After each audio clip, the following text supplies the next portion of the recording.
तो मेरे प्रिय देशवासियों,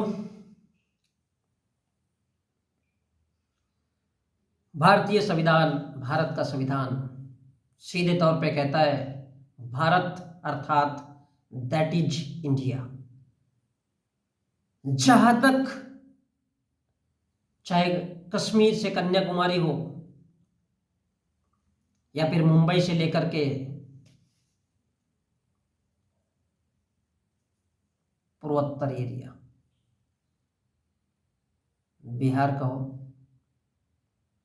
या फिर बंगाल का हो या फिर उड़ीसा, ये सब क्या है? That is India, Bharat. और भारत का मतलब क्या है? इस देश में बसने वाले, इस भूभाग में बसने वाले, इन ज्योग्राफी में बसने वाले, इस देश की फिलॉसफी में बसने वाले तमाम वो हिंदू, मुसलमान, सिख, ईसाई, जैन, पारसी, बौद्ध और छोटे छोटे पंथ, और उन पंथों के अलावा भी जो भगवान को मानते हैं, जो नहीं मानते, वो सभी लोग, उनके बीच में, हर एक के बीच में एक ऐसा सामंजस्य इस देश की धरती पर होना चाहिए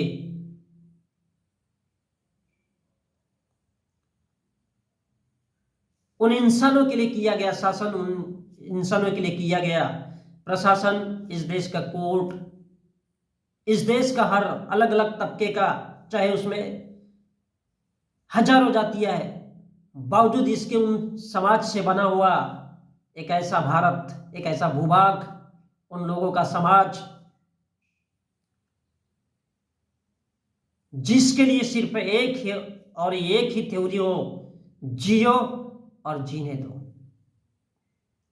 अगर जो इस देश में नफरत फैलाता है वो समझ लो या तो वो एलियन है या फिर वो खुद गुंडा मवाली है, जो इस देश को, चाहे वो इस देश का प्रधानमंत्री हो, चाहे वो इस देश का सुप्रीम कोर्ट में बैठा हुआ ब्राह्मण नाम की शख्सियत का कोई जज ही क्यों ना हो, किसी के बाप का ये देश नहीं है।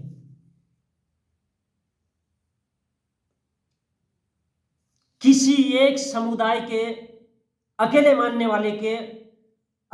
वाले का ये देश कभी भी नहीं हो सकता।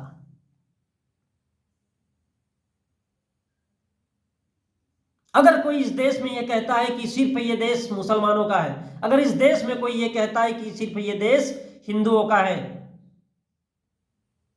तो यकीन मानो वो कहीं ना कहीं एलियन की दुनिया से आया है और इस देश के लोगों को गुमराह करके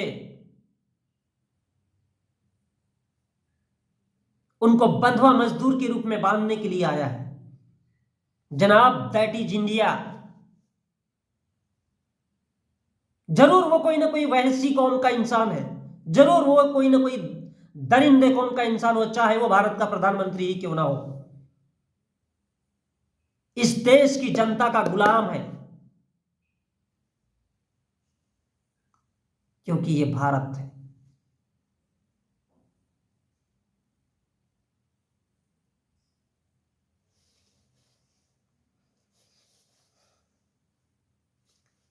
भारत का संविधान कहता है, और उसका आर्टिकल नंबर सिर्फ एक ये कहता है, यहां पर विभिन्न जातियों के लोग हैं, विभिन्न धर्मों के लोग हैं, और अगर वो इंसानों को छोड़ करके, इस देश की जनता को छोड़ करके अगर वो फालतू की बातें करना चाहता है तो वो भारत का रहने वाला नहीं माना जा सकता, क्योंकि वो उस पद पे बैठा हुआ है जिससे इस देश को, सभी को एक दृष्टि से देखना होता है। वो कोई राजा नहीं है जो पैदा होते ही अपने मां के कोख से पैदा होकर के इस देश का प्रधानमंत्री बना हो।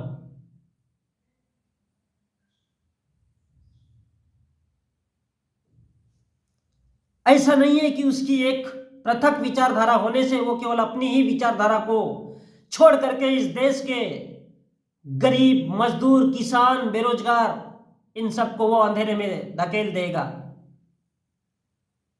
यदि ऐसा है तो जरूर वो कोई जानवर है, वह इंसान नहीं हो सकता। यदि इस देश की जनता चाहे तो किसी कुत्ते को, किसी बिल्ली को भी प्रधानमंत्री बना सकती है। इतना बड़ा पावर इस देश का संविधान इस देश की जनता को देता है। यदि इस देश का सुप्रीम कोर्ट काम नहीं कर रहा है, यदि इस देश का कोई शासन में बैठा हुआ, कोई प्रशासन में बैठा हुआ इस देश की जनता का बात नहीं करता है, चाहे वो कोई नेता हो, कोई लीडर हो, कुछ भी हो, तो इस देश की जनता को अधिकार है उसका कॉलर पकड़ करके बीच चौराहे पे सच में उसको लटका दे। कि भारत के लोगों को सोचना है, और इसलिए यह आर्टिकल नंबर 1 कहता है भारत दैट इज इंडिया।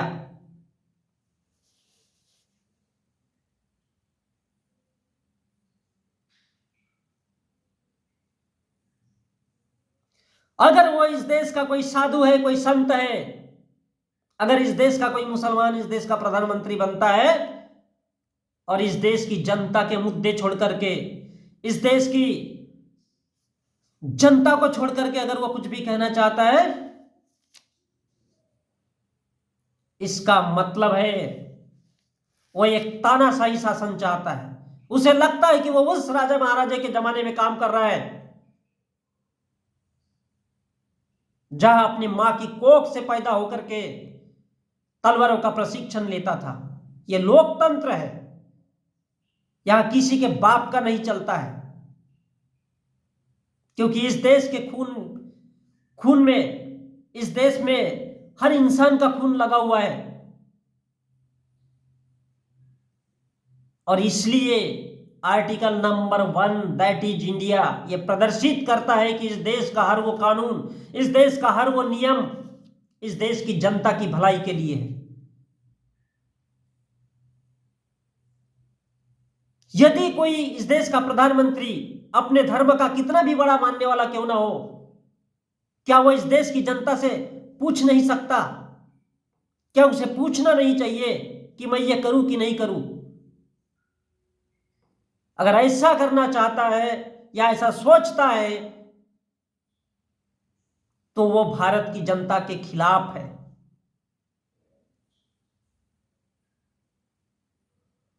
उसे भारत के उस पद पर रहने का कोई अधिकार नहीं है, कोई अधिकार नहीं है। यह अलग बात है कि इस देश में चाहे सुप्रीम कोर्ट हो, चाहे शासन हो, चाहे प्रशासन हो, केवल ऊंची जातियों का बोलबाला होने से इस देश की जनता को भुलाया नहीं जा सकता। इस देश की जनता को भुलाया नहीं जा सकता। और जो देश अपने देश की लोकतंत्र होने के बावजूद